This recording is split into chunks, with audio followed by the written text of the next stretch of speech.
CBN e a Política, com Letícia Gonçalves. Letícia, bom dia. Bom dia, Fernanda. Bom dia, ouvintes do CBN. Bom dia. Letícia, a gente está nesse cenário aí de arranjos, né? Alguns se desincompatibilizando, outros tentando se viabilizar por outras vias. E agora, a gente tem o destaque aqui voltado para o Partido dos Trabalhadores. O candidato, né, Helder Salomão, que diz que tem uma grande expectativa de apoio do Lula. É isso mesmo, Fernanda. O deputado federal Helder Salomão, do PT, é pré-candidato ao governo do Espírito Santo. Ele já contava com o apoio da direção estadual do PT para isso, também com o apoio da direção nacional do PT. E aí, ontem, ele recebeu um apoio que ele já aguardava há algum tempo, que é o apoio do próprio presidente da República. O Helder esteve com o Lula em Brasília ontem e me concedeu uma entrevista dizendo que ouviu do próprio Lula o seguinte, que o Lula disse assim, vou fazer o possível para te ajudar a ser o próximo governador do Espírito Santo. Isso segundo o Helder, né? Que o Lula se dispôs a ajudá-lo. Pode parecer meio óbvio, assim, mas o Helder é um deputado do PT, é óbvio que o Lula iria apoiá-lo. Nem sempre, tá, gente? O Brasil é muito grande, tem o PT, o próprio Lula tem diversas alianças nos estados. Às vezes acontece de ter até um palanque duplo, de ter um candidato do PT, mas que o Lula apoia outro, o apoio do PT apoia o outro também, porque tem uma aliança estratégica nacional com aquele outro partido. Mas o que a gente viu agora, que era uma coisa que o Helder e o PT aqui do Espírito Santo estavam aguardando, é um aval do próprio Lula, destacando que o palanque do Lula aqui no Espírito Santo vai ser o Helder. Também aqui não tinha muita outra opção, porque o que a gente vai ter, né, de outros pré-candidatos? O vice-governador Ricardo Ferraço, do MDB, é o pré-candidato que é de um partido aliado ao governo Lula. O MDB faz parte da base do governo Lula. Mas é um partido também com diferentes linhas de pensamento ali. O próprio Ricardo chegou a assinar uma carta assinada por presidentes estaduais do MDB, porque ele é presidente estadual do MDB do Espírito Santo, defendendo que o MDB não apoie a reeleição do Lula. Então, não necessariamente porque o MDB está no governo Lula agora, essa aliança vai se reproduzir na eleição de 2026. E o Ricardo, principalmente, pessoalmente, assim, não tem uma proximidade com o PT. Então, não havia muita opção aqui para o Partido dos Trabalhadores, para fazer um palanque para o Lula, né, para ter um candidato a governador que pedisse votos para o Lula, só lançando um candidato próprio.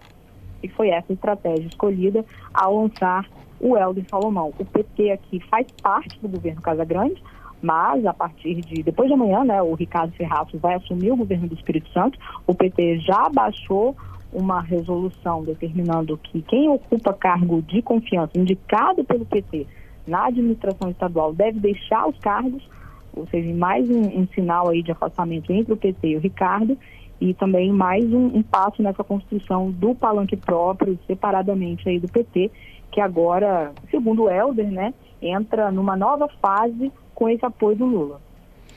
É isso. E como é que fica esses arranjos aí? O prazo de descompatibilização é no final de semana, né? Eu acho que vai todo mundo resolver isso até amanhã, né? Quarta-feira, por causa do feriado? Ponto facultativo? Sim. Amanhã tem a chamada despedida do Casagrande, no Kleber Andrade, que a gente até comentou aqui. Isso. Na terça-feira passada, vai ser amanhã à tarde no Kleber Andrade, um evento que está sendo oficialmente chamado de prestação de contas do governador, uma prestação de contas desses 2 últimos mandatos que ele teve à frente do governo do Espírito Santo, mas na prática sendo considerado assim uma despedida e tal. Vamos ter esse evento de prestação de contas, oficialmente chamado de prestação de contas do governador Andrade amanhã. Já depois de amanhã é a renúncia do Casagrande, porque vai ser candidato ao Senado, e a posse do Ricardo Ferraço, que é o vice-governador, efetivamente no governo do Espírito Santo. E aí, nessa toada, já tem também a saída de diversos secretários de Estado, pelo menos 12 secretários já anunciaram que vão sair dos cargos para serem candidatos. Essas saídas são uma exigência da lei eleitoral, né? Os secretários de Estado que quiserem disputar a eleição deste ano têm que sair até o dia 5 dos atuais cargos, e muitos já vão sair no dia 2 mesmo. Já tem, inclusive, movimentações para isso, chegadas de novos secretários. E já não vai ser mais o governo Renato Casagrande, sim o governo Ricardo Ferraço, pelo menos até o final de dezembro deste ano, Fernanda. Isso. Letícia, vamos falar um pouquinho da Quest de ontem? Sim, Fernanda. É uma pesquisa que não foi encomendada pela gente, né, pelo Jornal de Minas Gerais, mas traz uma radiografia da Quest, que é um instituto, né, muito respeitado, sobre a corrida, a disputa aqui para governo e Senado. Isso, a Quest, que é um instituto de pesquisa que faz pesquisas nacionais, aí, inclusive para a presidência da República, né, a disputa para a presidência da República, fez também um recorte aí, vários cenários sobre a corrida pelo governo do Espírito Santo, mostrando cenários estimulados, principalmente, estimulados assim, quando você explica para o eleitor, fala para o entrevistado, né, previamente quem são os pré-candidatos.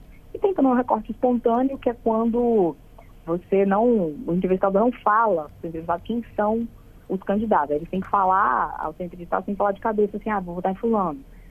E a gente teve aí alguns resultados, claro, recortes do momento, né, interessantes, segundo esse levantamento da Quest, colocando o vice-governador Ricardo Ferraz na liderança, em todos os cenários estimulados, né, desse em que os nomes dos pré-candidatos são informados.